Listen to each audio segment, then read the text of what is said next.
Hello and welcome to today's story. My name is Philip, and I like to dive deep into scary Asian stories and cover them in my videos. If you have an interesting story you want me to cover, let me know in the comments. I always read all comments. For now, let's get into today's story, where we have a few terrifying stories to share. One of them is this story. The first time Naoko saw the masks, they were sitting side by side on her grandmother's altar, wrapped in silk that had yellowed with age. She was 7 years old then, visiting the old house in Gifu Prefecture during the summer holidays, and she had wandered into the back room where sunlight never seemed to reach. The masks were unlike any she had seen before, one carved into an expression of pure ecstasy, mouth open in laughter, eyes crinkled with joy, the other twisted into a face of absolute despair, tears etched into wooden cheeks, lips pulled down as if the weight of every sorrow in the world rested there. Her grandmother found her staring at them and slapped her hand away before she could touch the silk. The old woman's face had gone pale, her voice sharp and trembling when she said that some things were never meant to be looked at, never meant to be remembered, and Naoko must forget she ever saw them. Naoko was 28 when she returned to that house, this time to empty it after her grandmother's death. The funeral had been small, attended mostly by neighbors who whispered about how the old woman had lived alone for so long, how she never smiled in her final years, how she would sometimes be heard talking to herself in the middle of the night. Naoko's mother had refused to come, citing work obligations. But Naoko suspected it was something else, some old resentment or fear that kept her away from the place where she had grown up. The house smelled of incense and dust, the tatami mats worn thin in places, the walls stained with decades of smoke from the kitchen hearth. Naoko moved through the plaza's rooms methodically, sorting through her grandmother's belongings, boxing up clothes for donation, setting aside a few pieces of jewelry and photographs. She worked alone, the silence broken only by the creaking of floorboards and the distant sound of crows in the persimmon trees outside. It was late afternoon when she reached the back room, the one she had entered as a child, and when she slid open the door, she found the altar exactly as it had been 21 years ago. The masks were still there, still wrapped in that same yellowed silk, and this time there was no one to stop her from picking them up. She unwrapped them carefully, feeling the weight of the wood in her hands, studying the craftsmanship, the way each line and curve seemed deliberately designed to evoke something primal. There was a small wooden box beside them, lacquered black, and inside it she found a folded piece of paper covered in her grandmother's handwriting, the characters shaky and uneven, as if written in haste or fear. The note was not a letter, not exactly. It was a set of instructions, written in a mixture of modern Japanese and older phrases that Naoko had to read several times to fully understand. It described a ritual, something called the Ushi no Koku Mairi of the twin masks, a variation of the ancient curse ritual that involved nailing straw dolls to shrine trees at the hour of the ox. But this version was different, more intimate, more dangerous. The practitioner was to wear both masks, alternating between them at precise intervals, and chant the name of the person they wished to curse while standing at a crossroads under the new moon. The ritual had to be performed at exactly 2 a.m, and the masks had to touch the face, skin to wood, no barrier between them. The note warned that the masks would fuse if the ritual was completed improperly, and that the cursed would feel unbearable guilt before their death. Guilt for sins they may or may not have committed. Guilt that would drive them to madness. At the bottom of the page, in characters so small Naoko almost missed them, her grandmother had written a single sentence: "I should have burned them." Naoko felt a chill run through her, not from fear exactly, but from something close to it, a sense that she was holding something that should not exist in the modern world, something that belonged to a time when people believed words and objects could reshape reality. She folded the paper and put it back in the box, wrapped the masks again in their silk, and carried them out to the car along with the rest of the things she planned to keep. Back in her apartment in Tokyo, Naoko placed the box on a shelf in her closet and tried to forget about it. She returned to her work as a graphic designer, spending long hours in front of her computer, meeting deadlines, attending client calls, living the kind of life that left little room for thoughts of curses or old rituals. But the masks stayed in her mind, surfacing at odd moments, when she was falling asleep or riding the train or waiting for her coffee to brew. She found herself researching the Ushi no Koku Mairi online, reading forum posts and blog entries written by people who claimed to have tried it, who described the ritual in painstaking detail: the white robes, the iron nails, the straw dolls shaped like human figures. Most of the accounts were clearly fiction, written for entertainment, but a few had a tone that felt different, a kind of quiet desperation that suggested the writers believed what they were saying. One post in particular caught her attention, written by a woman who said she had attempted the ritual to curse the man who had destroyed her life, and that she had succeeded, but that the guilt had transferred to her instead, and now she could not sleep without seeing his face, without hearing his voice asking her why. The post ended abruptly, with no follow-up, and when Naoko checked the user's profile, it had been deleted. She closed her laptop and told herself she was being ridiculous, that she was letting her grandmother's strange note get to her, that there was no such thing as curses or rituals that could bend reality.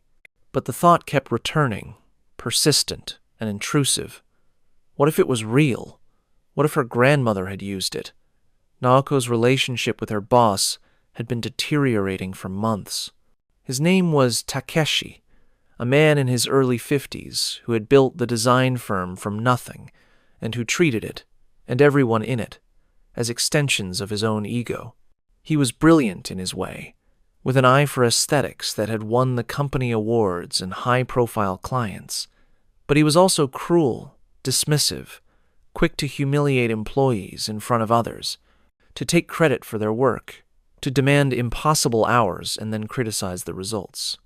Naoko had endured it for 3 years, telling herself it was the price of working at a prestigious firm, that she would move on eventually, that she just needed to build her portfolio a little more. But recently, something had shifted.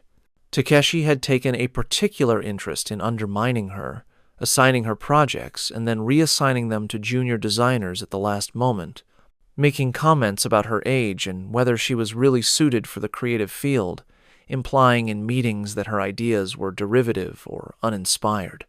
Other colleagues had noticed, had offered quiet sympathy in the break room, but no one spoke up, no one challenged him, because everyone knew what happened to people who did.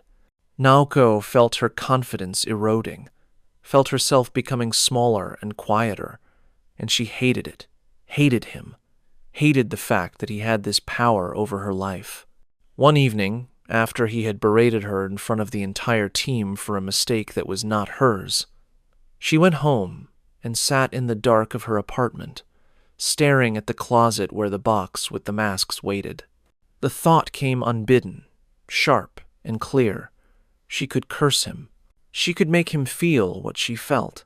She dismissed it immediately, stood up, poured herself a drink, tried to focus on something else, but the thought did not leave. 3 days later, on a night when the moon was nothing but a thin absence in the sky, Naoko found herself standing at a crossroads in a quiet neighborhood on the outskirts of the city, the masks in a bag at her feet, her phone's clock reading 1:58 in the morning.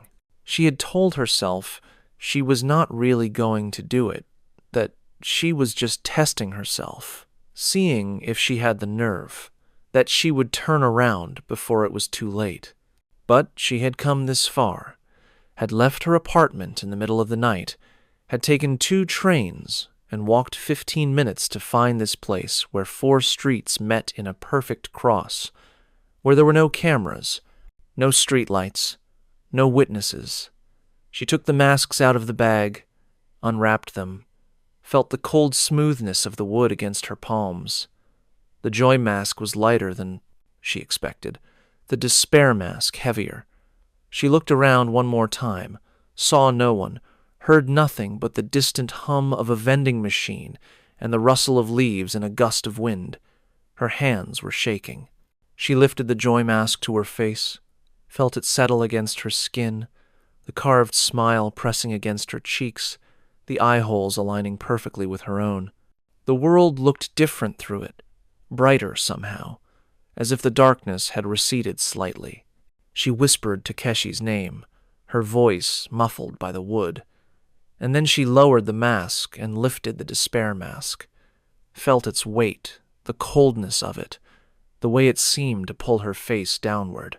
She whispered his name again, and this time her voice cracked, and she felt something shift inside her, something unspooling. She alternated between the masks, chanting his name, faster and faster, her breath coming in short gasps, and when the clock on her phone struck 2, she felt the masks grow warm, felt them tighten against her face, as if they were shrinking, as if they were becoming part of her. She tried to pull the despair mask away, but it would not move, would not budge, and panic surged through her. She clawed at the edges, felt her nails scrape against wood and skin, and then suddenly it came free, and she dropped it, stumbled backward, gasping. Both masks lay on the ground, inert, ordinary, just carved wood. Naoko grabbed them, shoved them back into the bag, and ran. She did not sleep that night, or the next.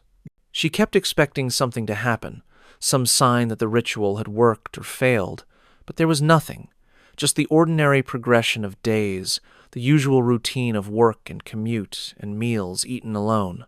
Takeshi was the same as always, sharp-tongued and dismissive, and Naoko began to feel foolish, embarrassed by what she had done, by the desperation that had driven her to stand at a crossroads in the middle of the night, whispering curses.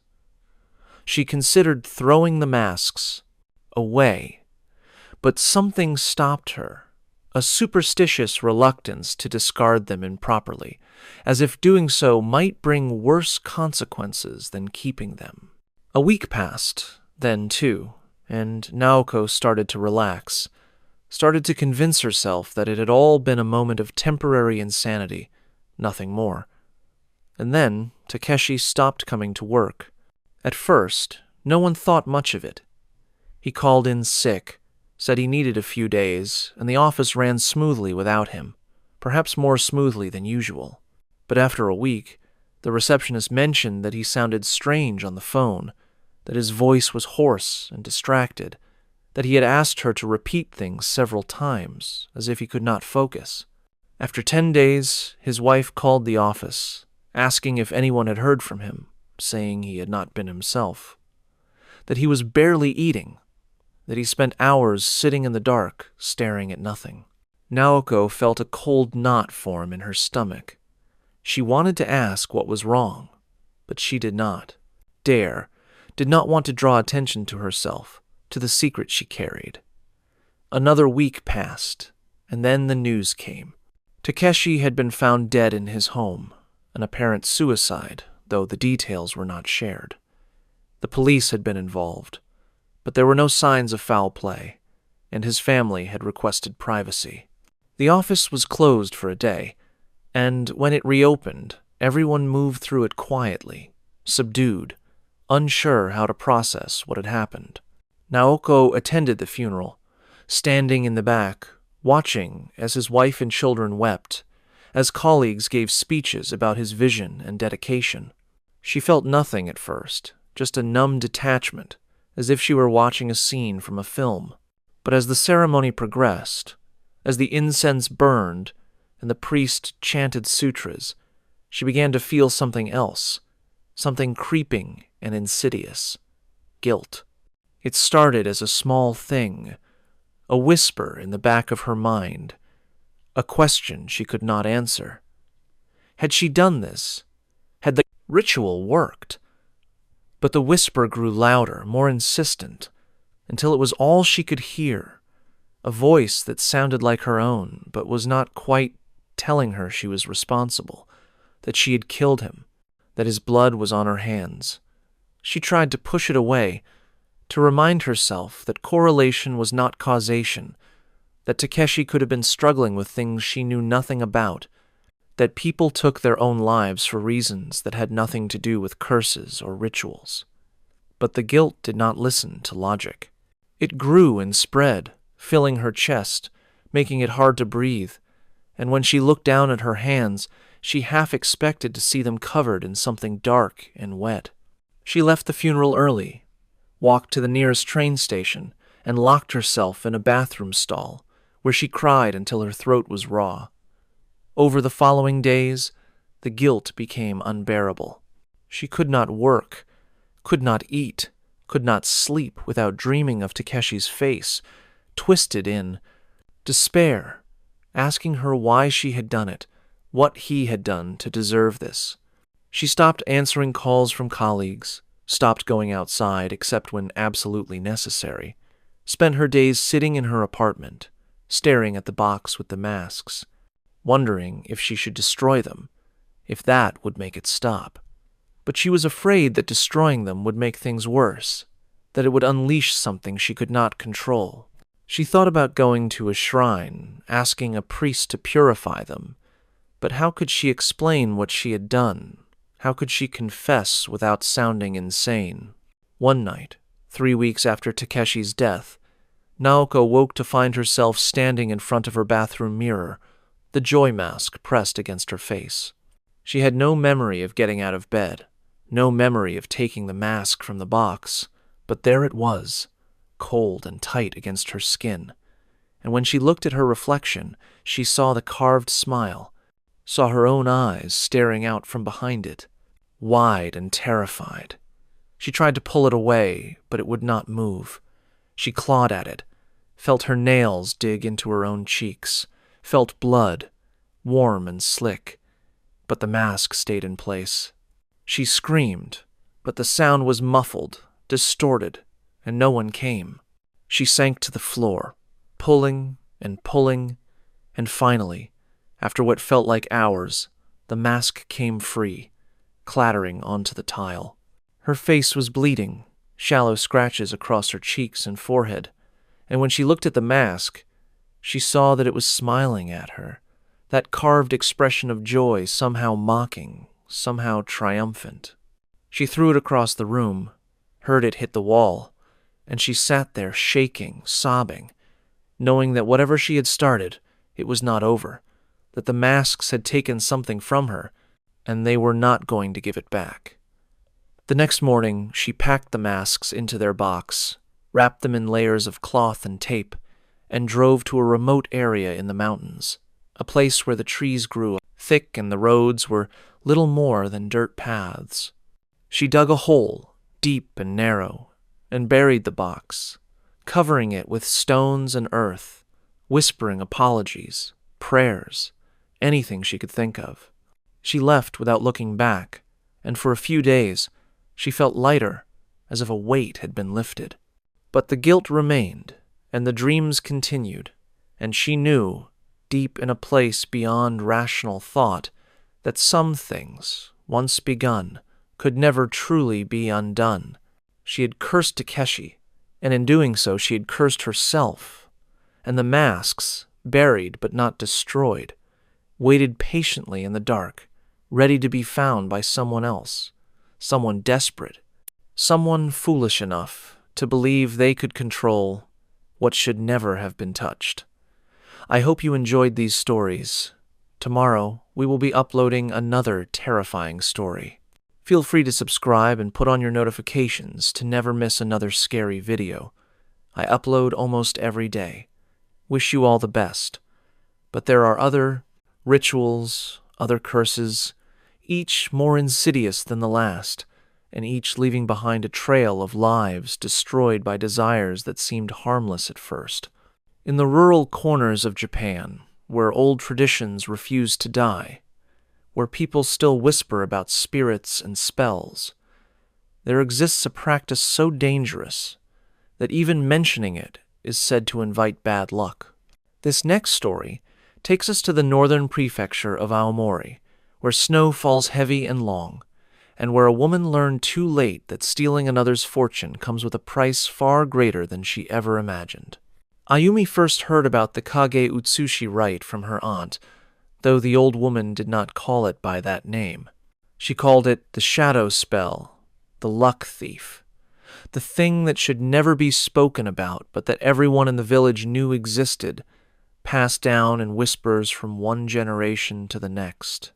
Ayumi was 16 then, sitting in her aunt's kitchen on a winter afternoon, the windows frosted over, the smell of miso soup filling the small room.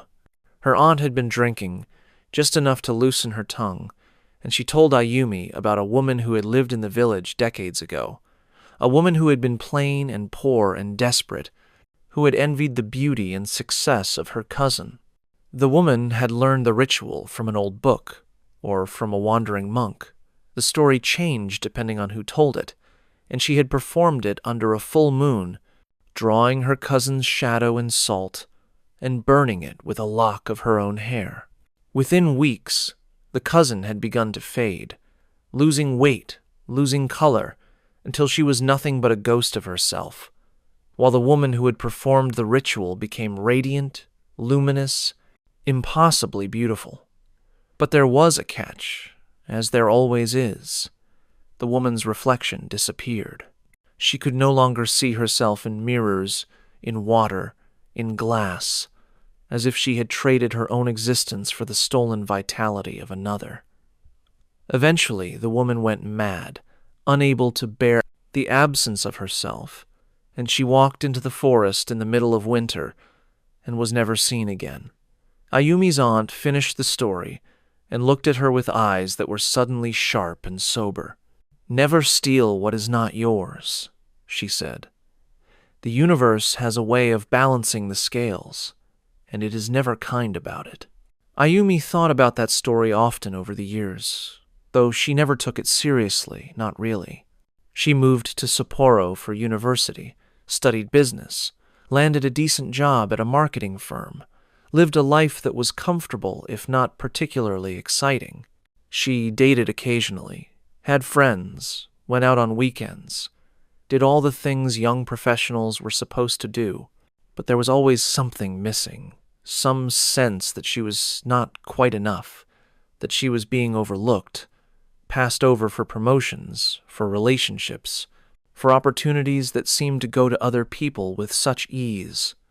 She watched her colleagues succeed, watched them get engaged, get married, get promoted, and she felt herself becoming invisible, a background character in her own life.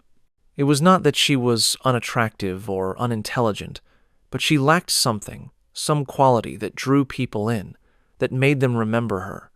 She was average, forgettable, and she hated it. There was one colleague in particular, a woman named Rina, who seemed to have everything Ayumi wanted. Rina was not conventionally beautiful, but she had a presence, a magnetism, a way of lighting up a room just by walking into it. People gravitated toward her, laughed at her jokes, sought her opinion, and she moved through life with a confidence that seemed effortless. Rina was promoted twice in the 3 years Ayumi had known her, and she was engaged to a man who was handsome and successful and who looked at her as if she were the only person in the world. Ayumi tried not to envy her, tried to be happy for her, but the envy was there, sharp and corrosive, eating away at her insides. It was late autumn, the kind of gray, cold season when daylight felt like a memory, when Ayumi found herself searching online for the story her aunt had told her years ago. She did not know why she was doing it, did not have any real intention of following through, but the thought had been nagging at her, persistent and intrusive, and she wanted to know if it was real, if the Kage Utsushi rite was something people actually practiced or just another piece of folklore. She found scattered references on obscure websites, in forums dedicated to Japanese occult practices, in blog posts written by people who claim to have knowledge of old magic. The details were vague and contradictory, but the core of the ritual remained the same. Draw the target's shadow in salt under the light of the moon. Burn it with a lock of your own hair. Speak the words of transference, asking the universe to shift fortune from one to the other. Wait for the change. Some posts warned of the consequences, the loss of reflection, the eventual unraveling of the self, but others dismissed these as exaggerations, superstitions meant to discourage people from trying. One user claimed to have successfully performed the ritual and reported feeling more energetic, more confident, more alive than ever before, with no negative effects. Ayumi read and reread that post, looking for cracks in the story, for signs that it was fabricated, but the tone was matter-of-fact, almost clinical, and it made the ritual seem less like folklore and more like a tool, something that could be used if one was careful. She closed her laptop and told herself she was not going to do it, that she was better than this, that envy was natural, but acting on it was something else entirely. But the thought did not leave. It stayed with her through the following days, growing stronger, more insistent, until it felt less like a choice and more like an inevitability. The opportunity came during a business trip. Ayumi and Rina were sent to Aomori to meet with a potential client, a small tech company looking to rebrand, and they stayed at a traditional inn on the outskirts of the city, a place surrounded by rice fields and forests, where the nights were dark and the stars were visible.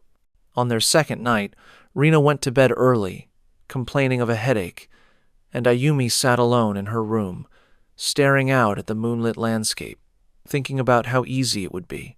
She had brought a pair of scissors, small and sharp, and a box of salt from the inn's kitchen, taken when no one was looking.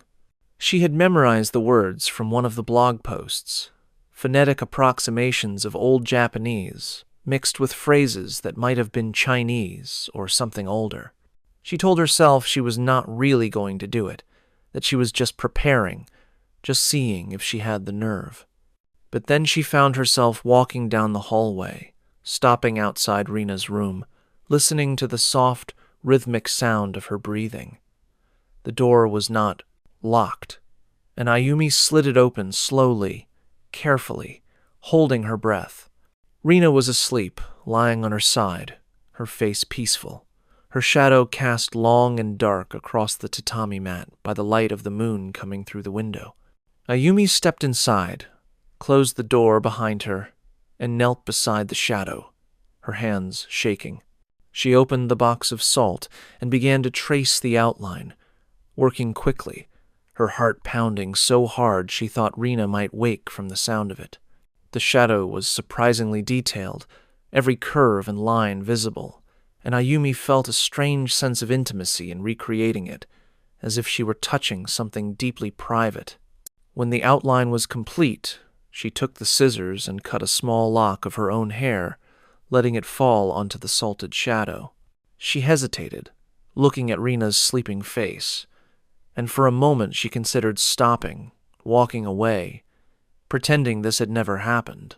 But the envy was still there, burning in her chest, and she whispered, the words, low and hurried, asking for the transference, asking for Rina's vitality, her presence, her luck. Then she struck a match and dropped it onto the lock of hair. The hair burned quickly, a brief, bright flame, and the salt around the shadow seemed to shimmer, to glow faintly, and then it was gone, leaving only a faint scorch mark on the tatami. Ayumi stared at it, her breath caught in her throat, and then she heard Rina shift in her sleep, murmur something incoherent, and she panicked, scrambling to her feet and slipping out of the room as quietly as she had entered. Back in her own room, she sat on the floor, her hands still shaking, and wondered what she had just done. whether it had worked, whether anything would change. She did not sleep that night, and when morning came, she felt exhausted, drained, as if the ritual had taken something from her. But when she saw Rena at breakfast, she noticed something different. Rena looked tired, more tired than a simple headache should have caused, and there was a dullness in her eyes, a lack of the usual spark. Ayumi felt a flicker of guilt, but also a strange, dark satisfaction. Over the following days, the change became more pronounced. Rena seemed distracted, forgetful, her usual confidence wavering. She stumbled over her words during the client meeting, forgot important details, and the client, who had seemed eager at the start, grew visibly unimpressed. Ayumi, on the other hand, felt different. She felt lighter, sharper, more present, as if a fog had lifted. She spoke with a clarity she had never possessed before, made suggestions that were met with nods of approval, and by the end of the trip, the client was addressing her directly, barely acknowledging Rena. It should have felt like a victory, but instead, Ayumi felt a creeping unease, a sense that something was not right. Back in Sapporo, the changes continued. Rena's decline was slow, but steady, a gradual fading that no one seemed to notice at first, except Ayumi. Rena called in sick more often. Her work became sloppy, and her engagement fell apart after her fiancé admitted he felt disconnected from her, that she seemed like a different person. Ayumi watched it all happen, felt the guilt gnawing at her, but she also felt the benefits. She was promoted given Rena's old projects, praised for her initiative and creativity. People began to remember her, to seek her out, to include her in conversations and plans. She should have been happy, should have felt that her life was finally falling into place, but the unease remained, growing stronger with each passing week. And then she noticed the mirrors. At first it was subtle, a sense that her reflection was not quite right, that it was delayed by a fraction of a second, that it moved independently for just a moment before syncing up with her movements. She told herself it was her imagination, that she was stressed, that the guilt was manifesting in strange ways. But then one morning, she looked in the bathroom mirror and saw nothing. The room was reflected, the tiles, the sink, the light fixture, but where she should have been, there was only empty space. She reached out, touched the mirror, felt the cold glass under her fingertips, and saw no hand, no arm, nothing. Panic surged through her, and she stumbled backward, gasping. And when she looked again, her reflection was there, faint and translucent, like a ghost. She blinked, and it solidified, but the fear remained, cold and sharp.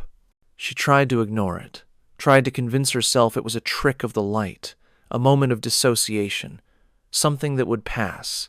But it happened again and again, each time lasting a little longer, each time leaving her more shaken. She stopped looking at mirrors, avoided reflective surfaces, made excuses when friends wanted to take photos.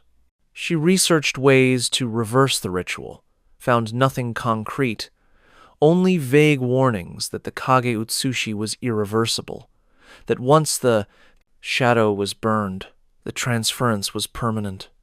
She thought about reaching out to Rena, about confessing, but what could she say? How could she explain what she had done without sounding insane? And what good would it do? The damage was already done. Rena was already fading, and Ayumi was already disappearing. She visited her aunt, the one who had told her the original story, and found the old woman in poor health, bedridden and frail, but still sharp in mind. Ayumi sat beside her, asked her if there was any way to undo the ritual, and her aunt looked at her with eyes that seemed to see right through her. "You did it," she said. Not a question, but a statement.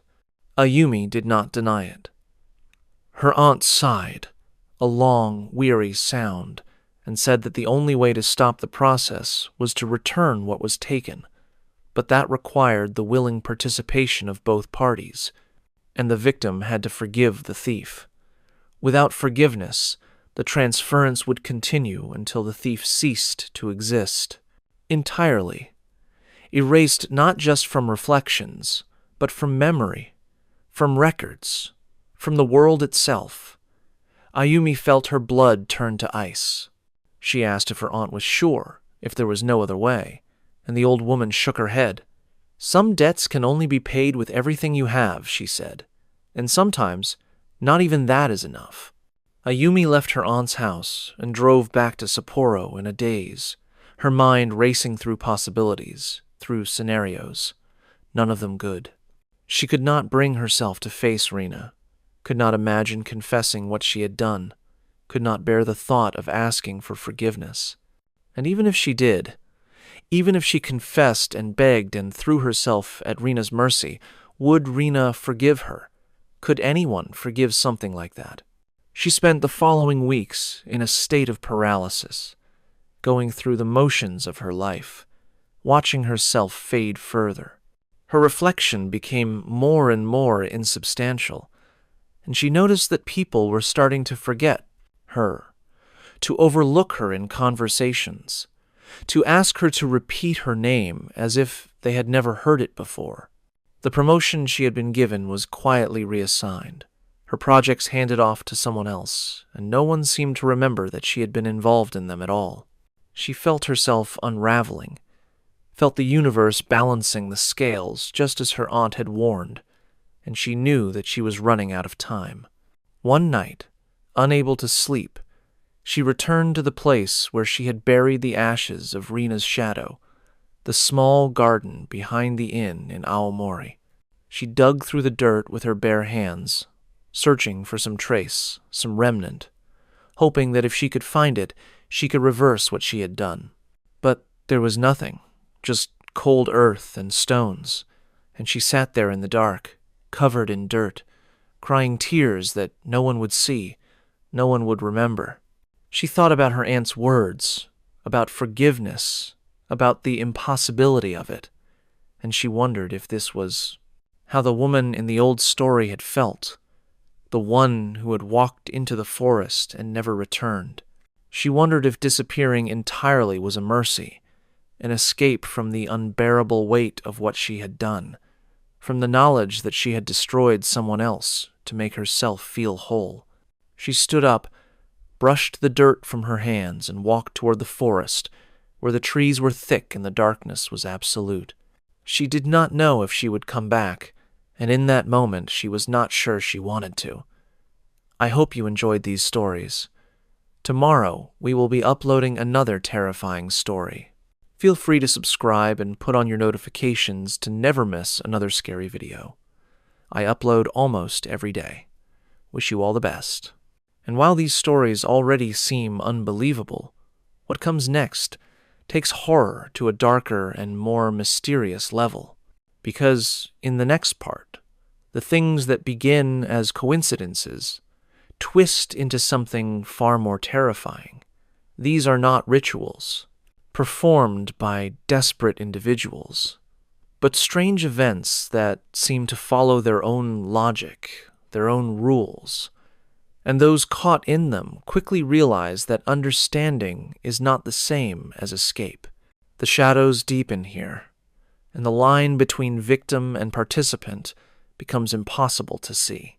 There are places in Japan where the land itself seems to remember the promises made upon it, where water holds more than reflections, where the past refuses to stay buried. In a valley northwest of Kyoto, there exists a lake so still that locals say it has not rippled in generations, a body of water that mirrors the sky with such perfect clarity that it becomes impossible to tell where one ends and the other begins. They call it Kagami Ike, the Mirror Lake, and though it appears on no official maps, those who live nearby know to avoid it, especially at dusk, especially if they have ever made a promise they did not keep. The lake has a history, one that stretches back centuries, and at the heart of that history is a ritual that was once sacred, once believed to bind two souls together so completely that not even death could separate them. But like so many old practices, it came with a price, and that price was paid in blood and despair by those who thought they could escape what they had sworn. Hana learned about the Mirror Lake Oath from her grandmother's journal, a small leather-bound book she found while cleaning out the old woman's house after the funeral. The journal was filled with faded ink, pages yellowed and brittle, the handwriting elegant but increasingly erratic toward the end. Most of it was mundane, records of daily life, recipes, observations about the weather, but near the middle there was an entry that made Hana pause. Her grandmother wrote about a ritual she had witnessed as a young woman, performed by two lovers in a village near Kyoto, a man and a woman who had defied their families to be together. They had gone to a hidden lake at sunset, cut their palms with a ceremonial knife, and let their blood drip into the water, speaking words of eternal devotion as the sky turned crimson above them. The lake, her grandmother wrote, accepted the offering, the blood spreading across the surface in patterns that looked almost deliberate, almost like writing. The lovers believed they were bound forever, that no force on earth or beyond could separate them, that their souls were now intertwined in a way that transcended the physical world.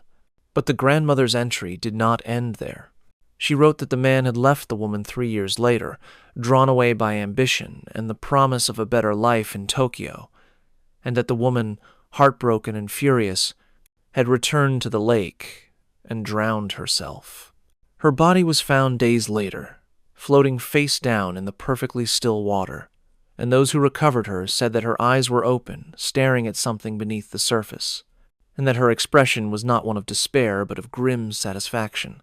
The grandmother's entry ended with a single line: "The lake does not forget, and neither do the dead." Hana was 31 when she found the journal, recently divorced, living alone in a small apartment in Osaka, trying to rebuild a life that had fallen apart faster than she could have imagined. Her marriage had lasted 6 years, and for the first 3, it had been good, or at least she had thought so. Her husband, Kenji, had been attentive, ambitious, a man who spoke about the future with confidence and conviction, who made her feel safe, who promised her things would always be this way. But then the promotions had started, the late nights at the office, the business trips that stretched longer and longer, and the distance between them had grown until it felt insurmountable. She had suspected infidelity, had found evidence of it eventually. Messages on his phone, receipts from hotels, a woman's name mentioned too often in passing. When she confronted him, he had not denied it, had simply said that he had changed, that she had not, that they wanted different things now.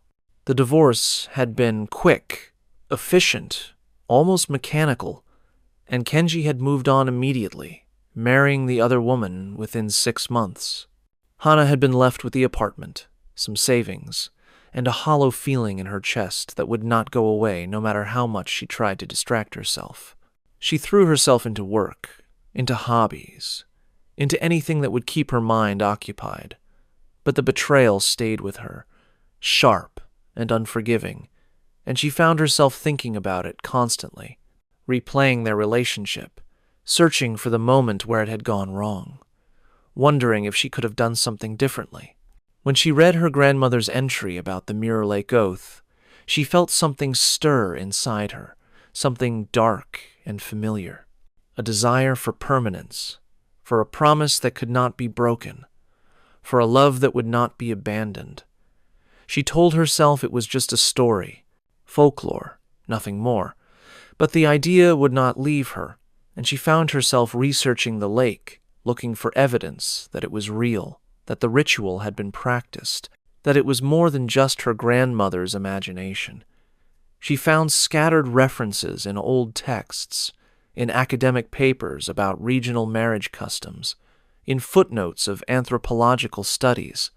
The Mirror Lake Oath was real, or at least it had been, practiced in isolated villages during the Edo period, a way for couples to formalize their union outside the rigid structures of family and social obligation. The ritual was simple, almost brutal in its directness. Cut your palm, let the blood fall into the lake, speak your vow, and the lake would bind you. But the texts also mention the consequences for those who broke the oath. Descriptions that were vague and poetic, references to drownings, to visions, to reflections that did not match the person looking into the water. One paper, written by a folklorist in the 1970s, included an interview with an elderly villager who claimed his aunt had performed the ritual and had later been found dead at the lake, her face serene, her hands folded across her chest as if she had laid down to sleep. The villager said his aunt had been abandoned by her lover, that she had gone to the lake to demand justice, and that the lake had given it to her in its own way. The folklorist concluded the section with a note that the lake was difficult to find, that locals were reluctant to speak about it, and that those who did warned against visiting it, especially alone, especially with a grievance. Hana copied down the coordinates mentioned in the paper, vague approximations of a location northwest of Kyoto, near a village that no longer appeared on modern maps. She told herself she just wanted to see it, to verify that it existed, that she had no intention of doing anything more. But even as she thought it, she knew it was not true. She made the trip on a weekend, driving out of Osaka in the early morning, following narrow roads that wound through mountains and farmland, passing through villages that looked frozen in time, where old wooden houses leaned against each other and rice paddies stretched to the horizon. The coordinates led her to a forest road, barely more than a dirt path, and she parked her car at the edge and continued on foot. The forest was dense, the canopy thick enough to block out most of the sunlight, and the air was cool and damp, smelling of moss and decay. She walked for nearly an hour, following the path as it twisted and climbed, her phone's GPS signal flickering and fading, until she emerged into a small clearing and saw the lake. It was smaller than she had imagined, perhaps 50 meters across, surrounded by trees that reflected perfectly in its surface. The water was so still it looked solid, like a sheet of dark glass, and the sky above was mirrored with such precision that Hana felt a moment of vertigo, as if she were looking down into an abyss rather than at a body of water. There was no sound, no birds, no wind, just an oppressive silence that made her acutely aware of her own breathing. She walked to the edge, knelt down, and looked into the water. Her reflection stared back at her, sharp and clear, and for a moment she thought she saw something else, a shadow beneath the surface, a shape that moved independently, but when she blinked it was gone. She reached into her bag and took out the knife she had brought, a small folding blade, and she held it in her hand, feeling its weight. She thought about Kenji, about the promises he had made, about how easily he had walked away, and she felt the anger rise in her chest, hot and bitter. She wanted him to feel what she felt, wanted him to understand that you could not just abandon someone and move on as if nothing had happened. She wanted justice, retribution, something.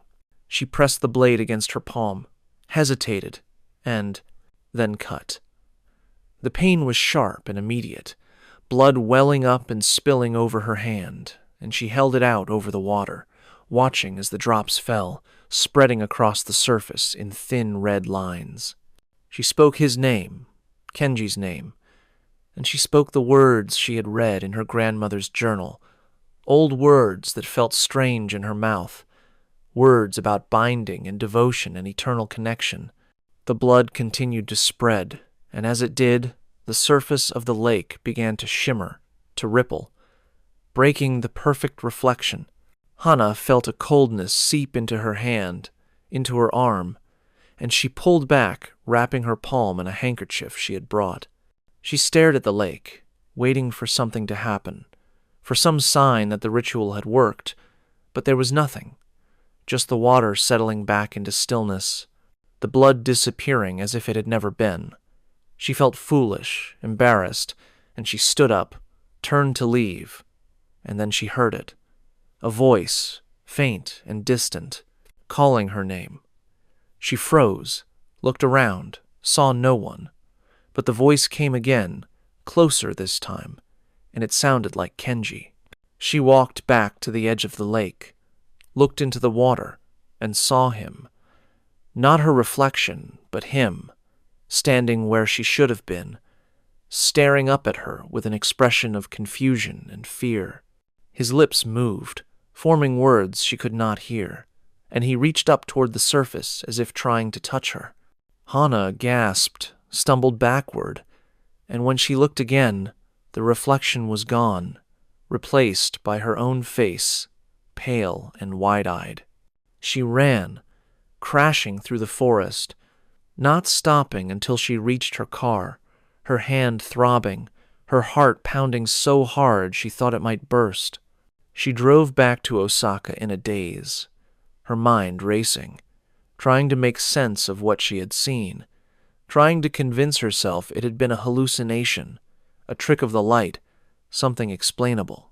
But she could not shake the image of Kenji's face, the way he had looked at her, the fear in his eyes. She went home, cleaned and bandaged her hand, and tried to sleep, but every time she closed her eyes, she saw the lake, saw him trapped beneath the surface, and she woke up gasping, drenched in sweat. Days passed, and she heard nothing from Kenji, saw no sign that anything had changed, and she began to relax, to tell herself that it had all been in her head, that the ritual was just folklore, that she had let her anger and grief drive her to do something irrational. But then she got a call from a mutual friend, a woman who had stayed in touch with both of them after the divorce, and the woman's voice was shaken, distressed. She said that Kenji had been acting strange, that his new wife had called her worried, that he had become obsessed with water, with reflections, that he would stand in front of mirrors for hours, staring at himself, muttering about seeing someone else. He had stopped going to work, stopped eating, and when his wife tried to talk to him, he would say that he was being watched, that he could feel eyes on him everywhere, that he could not escape. The friend asked Hana if she knew what was going on, if Kenji had mentioned anything to her, and Hana said she had no idea, that they had not spoken since the divorce. She hung up and sat in silence, her hand aching where she had cut it, and she knew, with a certainty that made her sick, that the ritual had worked, that the lake had heard her, and that Kenji was paying the price for breaking a promise he did not even know he had made. Over the following weeks, the reports about Kenji grew worse. He had been hospitalized after collapsing at home, dehydrated and malnourished, muttering incoherently about drowning, about being pulled under. The doctors ran tests, found nothing physically wrong, suggested psychiatric evaluation, but Kenji refused, said they would not understand, that he was not crazy. His wife left him, unable to cope with the constant paranoia and the bizarre behavior, and Kenji moved back in with his parents, who watched helplessly as their son deteriorated. Hana received updates through the friend, each one more disturbing than the last, and she felt the guilt growing, heavy and suffocating. She had done this, had bound him to something he could not escape, and now he was suffering in ways she had not anticipated, had not wanted. She thought about going to the lake, about trying to reverse the ritual, but she had no idea how, no instructions, no guidance. She considered telling someone, confessing what she had done, but how could she explain it without sounding insane, without being dismissed as delusional? She felt trapped, caught between the desire to help and the knowledge that she was responsible, that this was her fault. And then Kenji disappeared. His parents called the police, said he had left the house in the middle of the night, barefoot and wearing only pajamas, and that they had no idea where he had gone. Search parties were Organized, areas around his parents' home were combed, but there was no trace of him, no clues, nothing. Hana knew where he had gone. She knew with absolute certainty, and 3 days after his disappearance, she drove back to the forest, back to the Mirror Lake. She found him at the edge of the water, standing perfectly still, staring at his reflection. He looked thin, gaunt, his skin pale, his eyes hollow, and he did not seem to notice her approach. She called his name, and he turned slowly, looked at her with an expression that was almost serene. He said that he had been coming here every night, that the lake had been calling to him, that he could see himself in the water, but it was not really him. It was something else, something that wore his face. He said he understood now, that he had made a promise, that he had broken it, and that the lake was going to make him keep it. Hana tried to explain, tried to tell him that she was sorry, that she had been angry and foolish, that she would fix it, but Kenji shook his head. He said it was too late, that the lake had already decided, and that he could feel it pulling him, calling him down into the water where his reflection waited. He smiled, a sad, resigned smile, and he said that maybe this was what he deserved, that he had hurt her, had broken something sacred, and that every action had consequences. Before Hana could stop him, he stepped forward, into the lake, and the water accepted him without a splash, without a ripple, closing over his head as if he had never been there. Hana screamed, ran to the edge, looked into the water, and saw nothing, just her own reflection, alone and stricken. She plunged her hands in, searching, but the water was impossibly deep, impossibly cold, and she found nothing. She pulled back, sobbing, and she knew that he was gone, that the lake had taken him, that the oath had been fulfilled in the most terrible way possible. The police found his body 2 weeks later, floating in the lake, or at least they found a body that looked like him. But when Hana was asked to identify it, she could not shake the feeling that it was not quite right, that the face was his but the eyes were different, as if someone else were looking out from behind them. The official cause of death was drowning, and the case was closed, marked as a suicide, another tragic statistic. Hana attended the funeral, stood in the back, and said nothing. She felt the weight of what she had done, knew that she would carry it for the rest of her life, and she knew that the lake was still there, waiting, patient, ready to bind the next desperate soul who came, seeking something they should never have asked for.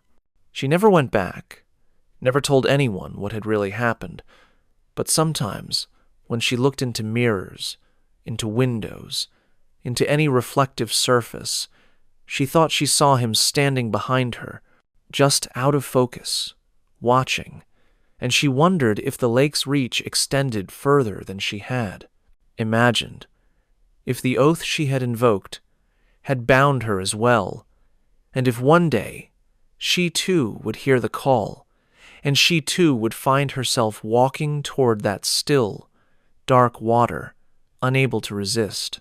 I hope you enjoyed these stories. Tomorrow we will be uploading another terrifying story.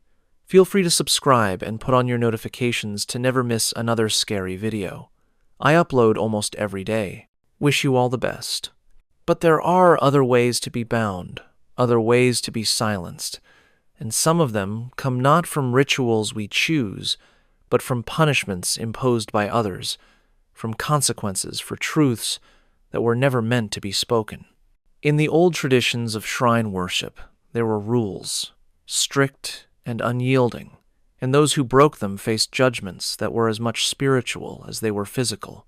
This next story takes us to a practice that was whispered about but rarely documented, a ceremony that was meant to seal not just lips but souls, and those who endured it were changed in ways that no one could fully understand. The first time Yuki heard the prayers, she thought they were coming from outside her apartment, carried on the wind through the narrow streets of the old neighborhood where she had recently moved. They were faint, muffled, the words indistinct, but there was a rhythm to them, a repetition that felt almost hypnotic. She ignored them at first, chalked them up to the peculiarities of living near a shrine, but as the nights went on, the prayers grew clearer, and she realized they were not coming from outside, but from somewhere much closer, somewhere inside the walls themselves. The sound was unsettling, not because it was loud, but because it was constant, a low murmur that seemed to seep into her thoughts, making it difficult to concentrate, difficult to sleep. She mentioned it to her landlord, an elderly man who managed several properties in the area, and he frowned, asked which apartment she had rented, and when she told him, his expression darkened. He said that apartment had been vacant for a long time, that previous tenants had complained about noises, about feeling watched, about dreams that felt too real. He offered to let her move to a different unit, but Yuki declined, said she did not believe in superstitions, that she could handle a few strange sounds. She regretted that decision almost immediately.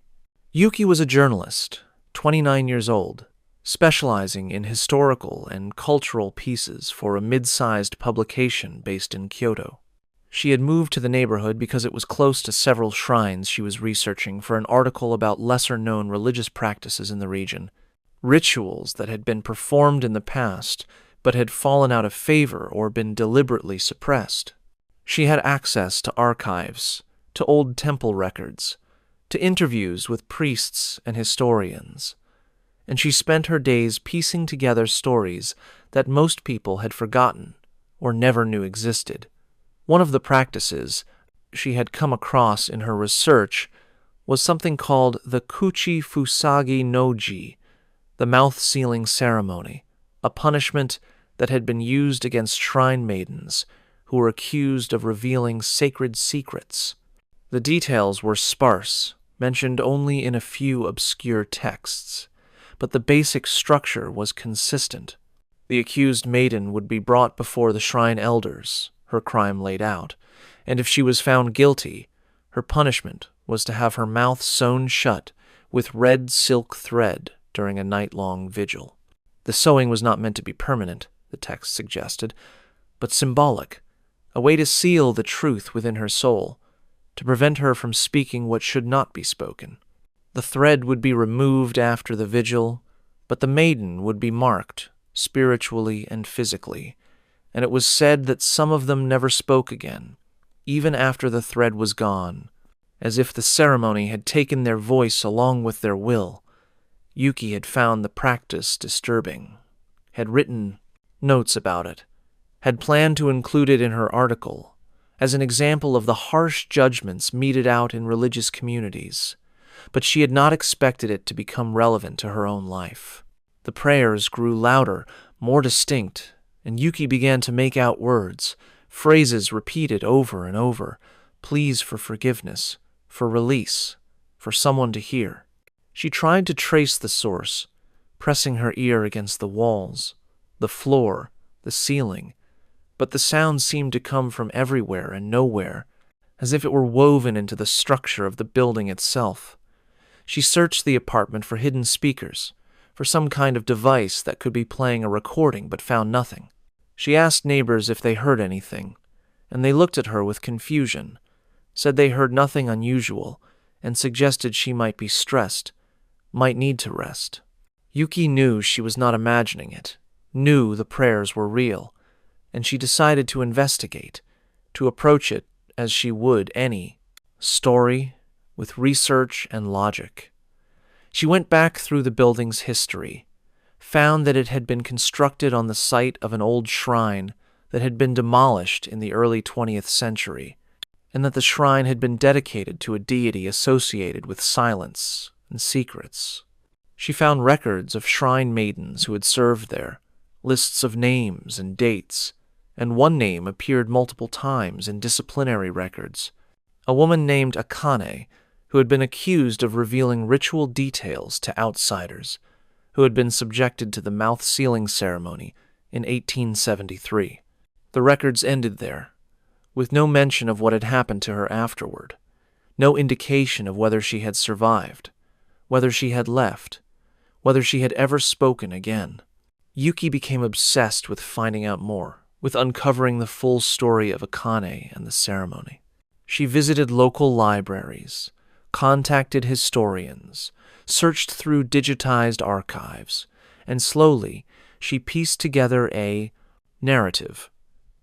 Akane had been young, 17 or 18, when she had been accused, and the crime had not been egregious, just a conversation overheard, a description of a purification rite shared with a friend who was not initiated. But the shrine elders had been strict, had seen it as a betrayal, and they had convened a tribunal. The ceremony had taken place over a full night, from dusk to dawn, and Akane had been bound and gagged, her mouth sewn shut with red thread, while prayers were chanted around her. Prayers meant to seal her transgression, to lock it inside her so that it could never escape. The texts Yuki found described the process in clinical terms, noted the number of stitches, the type of thread, the specific prayers used, but they said nothing about Akane's experience, about what she felt, about whether she had screamed or cried or begged. After the vigil, the thread had been removed, and Akane had been released, but she had not returned to her duties, had not been seen at the shrine again.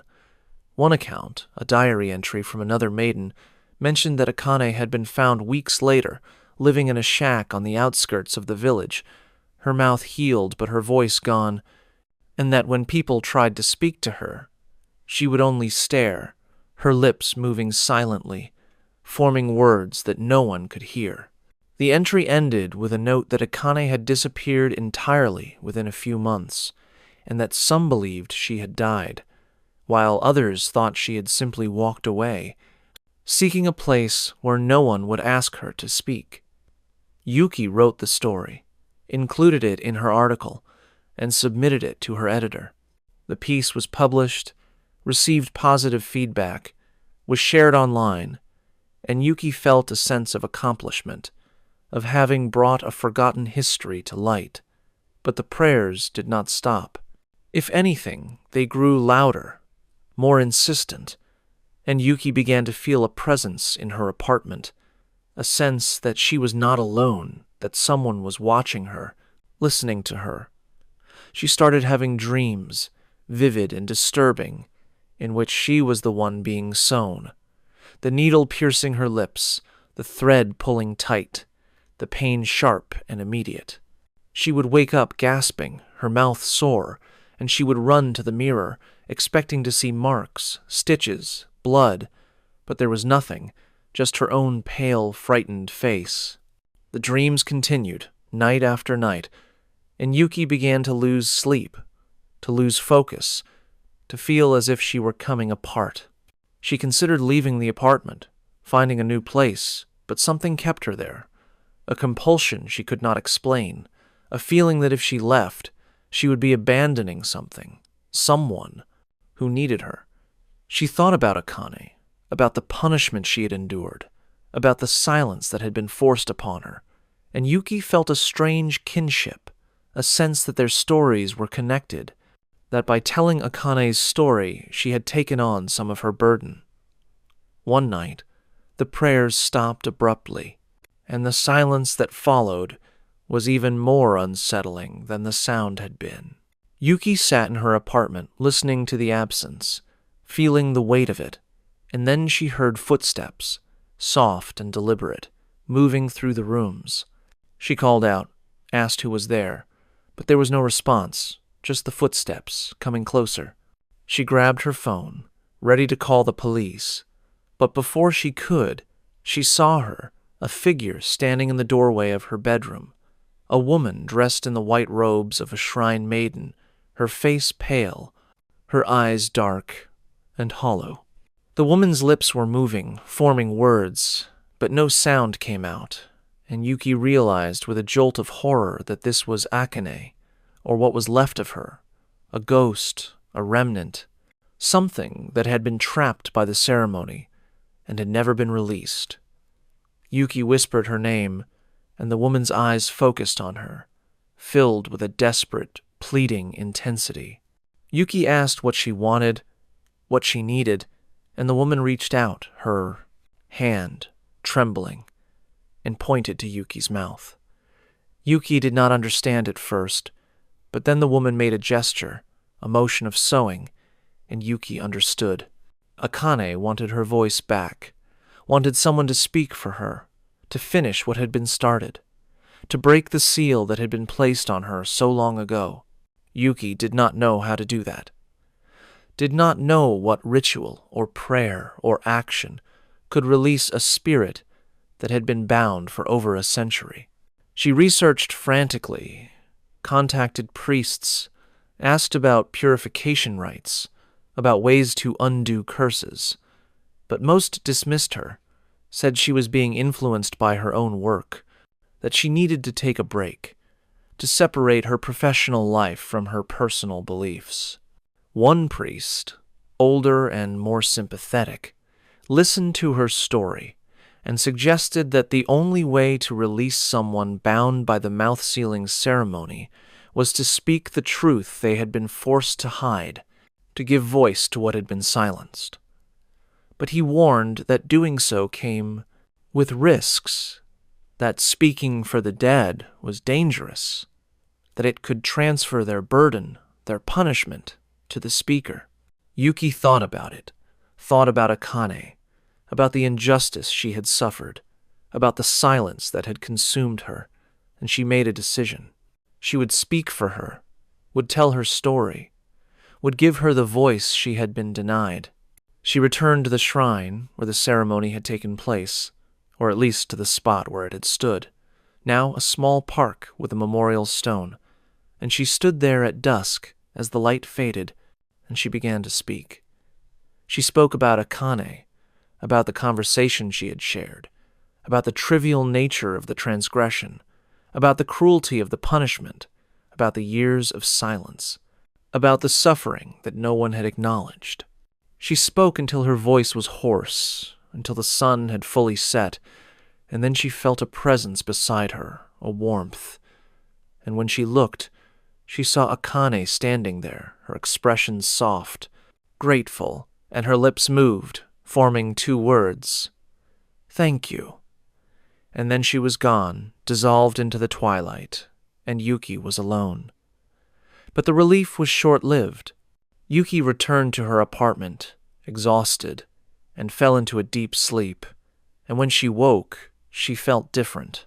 Her throat was sore, her voice raspy, and when she tried to speak, the words came out distorted, strained, as if something were blocking them. She went to a doctor, had her throat examined, but they found nothing wrong, no physical cause for the discomfort. Over the following days, her voice deteriorated further, becoming quieter, harder to produce, and she began to feel a familiar sensation, a tightness around her mouth, a pressure that felt like thread pulling taut. She looked in the mirror and saw faint red lines around her lips, marks that had not been there before, marks that looked like the tracks of stitches.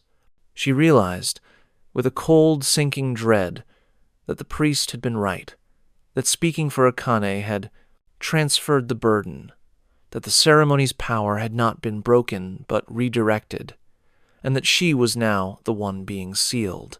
She tried to speak, to tell someone, to ask for help, but the words would not come, her voice fading to nothing, and she felt the silence closing in around her, suffocating and absolute. She wrote messages, typed desperate pleas, but no one took them seriously, no one understood, and eventually she stopped trying. She lived in her apartment, surrounded by the research she had done, the stories she had uncovered, and she felt the irony of it, that her work had led her here, that her desire to give voice to the voiceless had cost her her own. She still hears the prayers sometimes, but now they are her own, muffled and trapped, echoing inside her head. And she wonders if one day someone will find her story, will speak for her, and if they do, whether they will understand the price before it is too late. I hope you enjoyed these stories. Tomorrow, we will be uploading another terrifying story. Feel free to subscribe and put on your notifications to never miss another scary video. I upload almost every day. Wish you all the best. The last two stories are different. They are quieter, but far more disturbing, the kind that stay with you long after the telling ends. There is no grand ritual, no dramatic confrontation, just the slow realization that something has gone terribly wrong, that choices made in desperation or fear have consequences that ripple outward, touching lives in ways that cannot be predicted or controlled. These are the stories that remind us that horror is not always loud, not always obvious, but sometimes it is the silence, the absence, the thing that was there and then was not, that haunts us most deeply. The tradition of telling ghost stories has existed in Japan for centuries, a practice that was both entertainment and ritual, a way to confront fear in a controlled environment, to test one's courage against the unseen.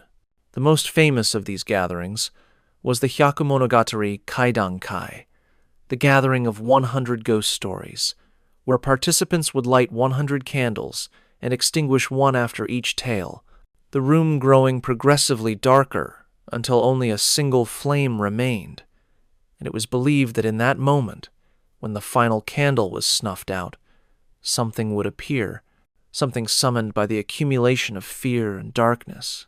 But there was another version of this ritual, one that was practiced in secret, in remote villages where the old ways still held power, and in this version, the candles were not mere sources of light, but vessels, each one containing a soul that had been trapped, bound to the flame by words spoken in darkness.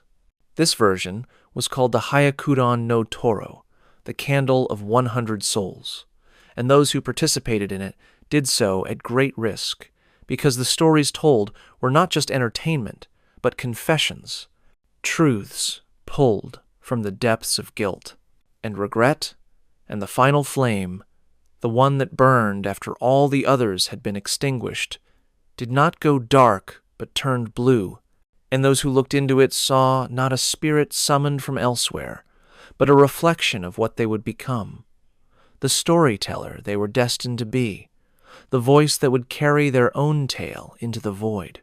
Takashi had heard about the ritual from his grandfather, a man who had lived his entire life in a village in Shimane Prefecture, a place so isolated that it did not appear on most maps, where the roads were unpaved and the houses were centuries old. His grandfather had been a storyteller, not professionally, but by tradition, keeping alive the oral histories of the village, the legends and ghost stories that had been passed down through generations. Takashi had spent his childhood summers at his grandfather's house, listening to stories late into the night, stories about yokai and vengeful spirits, about curses and hauntings, about the things that lived in the mountains and the forests and the rivers. He had loved those stories, had been frightened by them, had begged for more even as he clutched his blanket and looked nervously at the shadows in the corners of the room. His grandfather had been a captivating narrator, his voice low and rhythmic, his timing perfect, and Takashi had always felt that the old man believed what he was telling, that these were not just stories, but truths that needed to be remembered.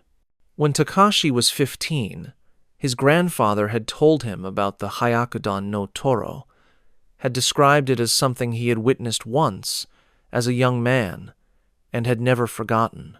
He said that 10 people had gathered in a shrine on the night of the new moon, each bringing 10 candles, and they had arranged them in a circle, 100 flames flickering in the darkness. They had taken turns telling stories, each one darker than the last, each one a confession of something they had done, something they regretted, something that haunted them. As each story ended, the teller would blow out one of the candles, and the room would grow dimmer, the shadows deeper, and the air would grow colder, heavier, as if the souls within the flames were being released one by one. His grandfather said that by the time they reached the 90th story, 2 of the participants had fled, unable to bear the weight of what they were hearing, what they were feeling. The remaining 8 had continued, their voices shaking, their faces pale, and when the 99th candle was extinguished, the final flame had turned blue, a cold, eerie light that seemed to pulse with its own heartbeat. One of the participants, a woman who had confessed to abandoning her child, had looked into that flame, and she had screamed, had stumbled backward, had refused to speak about what she had seen. She had left the village the next day and had never returned. His grandfather had paused then, had looked at Takashi with an expression that was both sad and serious, and had said that some rituals were not meant to be repeated, that some knowledge was better left buried, and that the Hyakudon no Toro was one of those things. Takashi was 33 when his grandfather died, and he returned to the village for the funeral, staying in the old house that now belonged to him, sorting through his grandfather's belongings, deciding what to keep and what to discard. He found boxes of papers, notebooks filled with stories, recordings on old cassette tapes, a lifetime of collected narratives. And he found something else, a wooden box hidden in the back of a closet, wrapped in cloth and tied with string. Inside the box were 100 small candles, each one white, each one identical, and beneath them was a folded piece of paper written in his grandfather's handwriting. The paper contained instructions, a detailed account of how to perform the Hyakudon no Toro, the specific prayers to be spoken, the arrangement of the candles, the rules that had to be followed. At the bottom of the page, his grandfather had written a warning. I kept these in case they were needed, in case someone had to remember, but I pray they never are. If you find this, Takashi, leave them be. Some stories should end with the teller. Takashi read the note several times, felt the weight of the warning, and he knew he should listen, should put the box back, should forget he had ever found it. But he could not. He had always been drawn to stories, had studied literature in university, had worked as a freelance writer, had spent years trying to capture the magic his grandfather had possessed, the ability to make people feel something through words alone. And here, in this box, was a ritual that his grandfather had witnessed, had preserved, and Takashi felt a pull, a compulsion to understand it, to experience it, to see what his grandfather had seen. He spent the next several weeks researching the ritual, cross-referencing his grandfather's notes with other sources, finding fragments of information in obscure texts, in online forums, in conversations with people who claimed to know about old practices. Most of what he found was vague, contradictory, but the core elements were consistent. The ritual required 10 participants, each contributing 10 candles, each telling 10 stories. The stories had to be true, had to be confessions of real guilt, real pain, and they had to be told in order, from least to most severe, building toward a climax. The candles had to be blessed by a priest, or anointed with specific oils, or prepared in a way that bound them to the souls of the tellers, though the exact method varied depending on the source. And the final candle, the 100th, would burn blue if the ritual was performed correctly, and looking into that flame was said to reveal the truth of the observer, to show them the story they carried within themselves, the one they had not yet told, the one that would define them. Takashi became obsessed with the idea, convinced himself that performing the ritual would give him insight, would unlock something in his writing, would connect him to his grandfather in a way that nothing else could. He knew it was irrational, knew he was letting grief and curiosity override common sense, but he could not let it go. He decided he would perform it, but he needed participants, people who would be willing to gather in a dark room and tell stories that exposed their deepest regrets, and he knew that finding such people would not be easy. He reached out to friends, acquaintances, people he had met through his work, framing it as an experimental storytelling event, a performance piece, a way to explore the boundaries of narrative and confession. Most declined, said it sounded too intense, too personal, but a few were intrigued, curious, willing to take a risk for the sake of art or experience, or simply because they trusted Takashi. He gathered 9 people, a mix of writers, artists, and academics, people who were comfortable with discomfort, who were willing to push themselves, and he explained the rules, the structure, the expectation that the stories they told would be true, that they would reveal something real.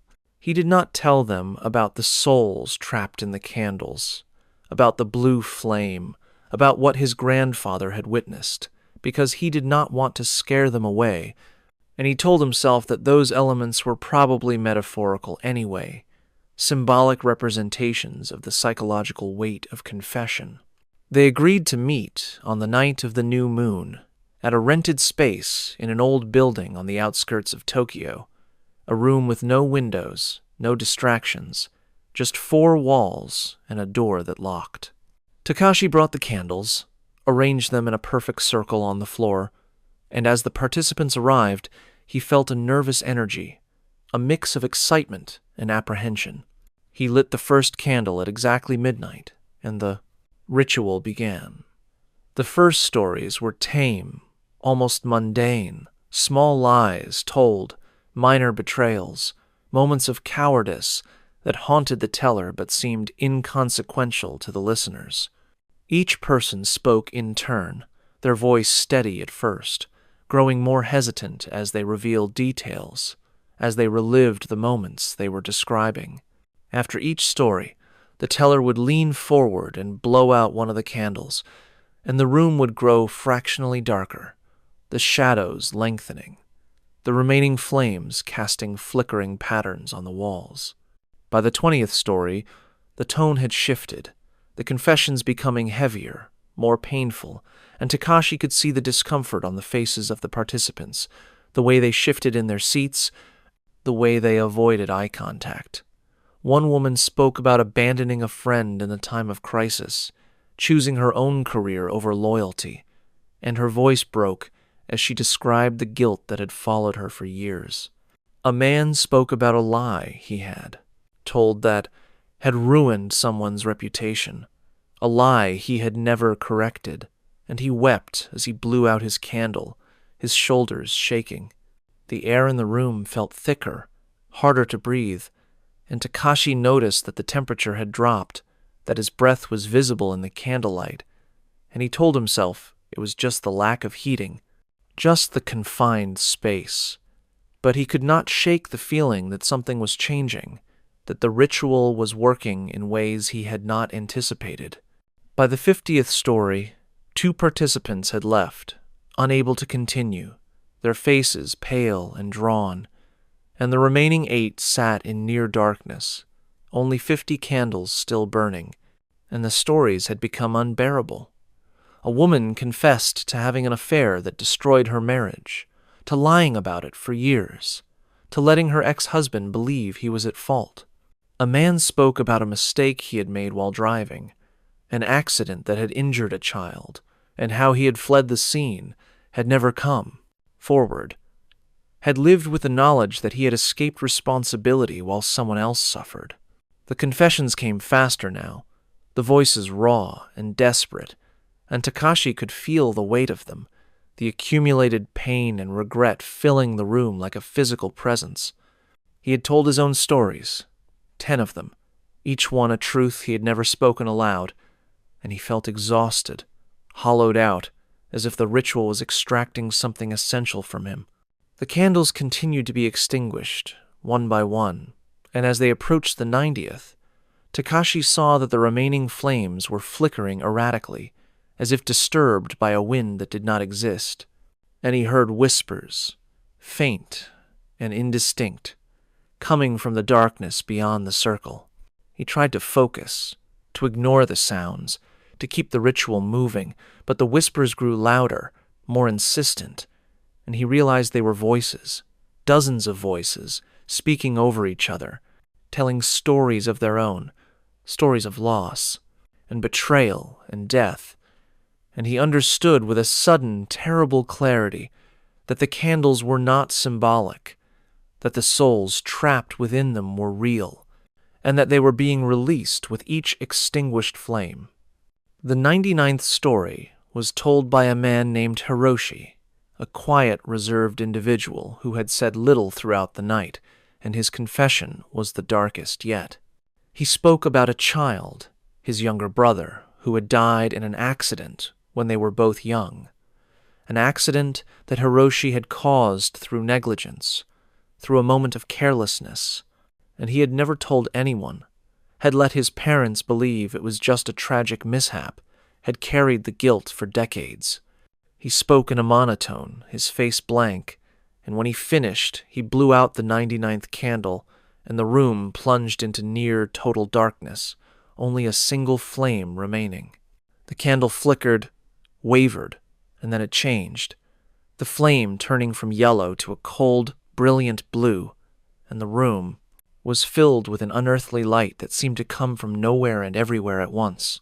The whispers stopped, the air grew still, and the 7 remaining participants stared at the blue flame, transfixed, unable to look away. Takashi felt a pull, a compulsion, and he leaned forward, looked into the flame, and he saw himself. But it was not the self he knew, not the man sitting in the circle, but a future self, older, gaunt, alone, speaking to an empty room, telling a story over and over, his voice hoarse, his eyes vacant. And Takashi realized that he was looking at what he would become if he continued down this path, if he let his obsession with stories consume him, if he gave himself over completely to the ritual and its demands. He saw himself as a conduit, a vessel for the voices of the dead, no longer a person but a function, a storyteller without an identity, without a life outside the narratives he collected and repeated. He tried to pull back, to break the connection, but the flame held him, and he felt something shifting inside him, something being taken, replaced, and he knew that the ritual was not just revealing his future but creating it, locking him into a role he had not chosen, binding him to the stories in a way that could not be undone. The other participants looked into the flame as well, one by one, and each of them saw something different, their own futures, their own transformations, and each of them reacted with horror, with despair, with a recognition that they had crossed a line they could not uncross. One woman screamed, covered her face, and ran from the room, the door slamming behind her. Another man sat frozen, staring into the flame, tears streaming down his face, his lips moving silently. Takashi felt the weight of all the stories pressing down on him, felt the souls of the candles, released and unmoored, swirling around the room, searching for something to anchor themselves to, and he realized that the ritual did not end with the final candle, that it was ongoing, that it would continue until someone broke the cycle, until someone refused to tell the next story. He reached out, his hand shaking, and he tried to extinguish the blue flame, to end it, but his hand passed through it as if it were not there, and the flame burned brighter, colder, and he heard his grandfather's voice, faint and distant, warning him, telling him that some stories should end with the teller, that some truths were too heavy to be shared. Takashi pulled back, looked around at the remaining participants, and he saw that they were changing, their faces becoming masks, their voices becoming echoes, and he knew that they were being absorbed, becoming part of the ritual, becoming storytellers without end. He felt it happening to himself, felt his own identity fraying, and he made a choice, the only choice he could make.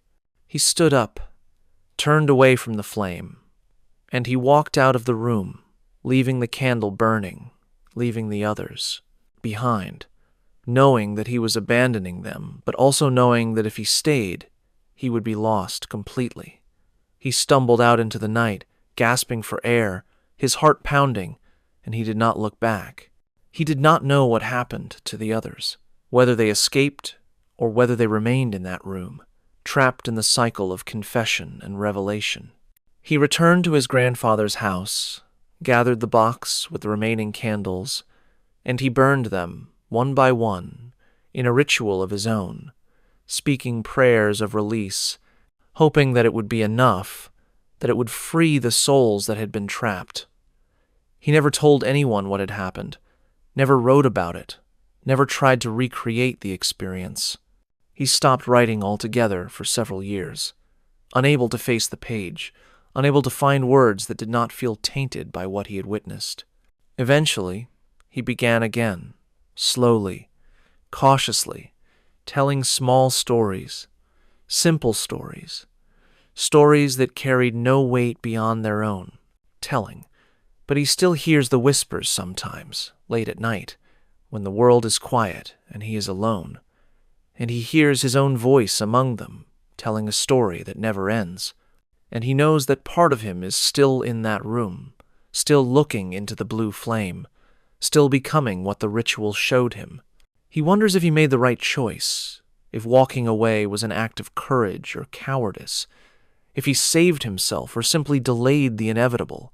And he wonders if the stories we tell define us, or if we define the stories, and if there is any difference in the end, when all that remains are the words, echoing in the darkness, waiting for someone to listen, waiting for someone to believe.